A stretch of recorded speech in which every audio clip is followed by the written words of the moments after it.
So guys I think আমার দেখে যেমন হচ্ছে এইবার ফাইনালি এজ স্টাইল হয়তো রিটায়ার নিয়ে নিয়েছে, ডাব্লিউডাব্লিউ থেকে না, মানে এমনি রিটায়ার নিয়ে নিয়েছে। তো ফাইনালি রয়্যাল রাম্বলে আমরা দেখে বুঝতে পেরেছি যে এজ স্টাইল কী করছে না করছে। ঠিক আছে, তো video is continue right now. So the phenomenal one, the career is now destroy, the career killer Gunther. তো গান্থার আই থিঙ্ক মনে হয় ডিস্ট্রয় করেছে এজ স্টাইলের ক্যারিয়ারকে। সো ইট ইজ হ্যাপেন ইট।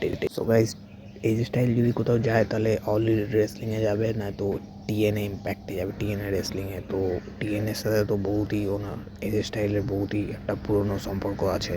তো কী বলবো গাইজ, তো অলরেডি নেই তো টিএনএ ভাই খুবই একটা ইমোশনাল ব্যাপার আছে, যেখানে এজ স্টাইল 10 বছর আমাদের ডাব্লিউডাব্লিউতে দিয়েছে। তো এজ স্টাইল ফাইনালি রিটায়ার হয়ে গেছে। তো এর থেকে বড় আর খারাপ কী ব্যাপার আছে। সো ভিডিওটা একটু বড় করলাম। সো তোমাদের ভিডিওটা ভালো লাগলে লাইক কমেন্ট সাবস্ক্রাইব করবে। Bye bye guys.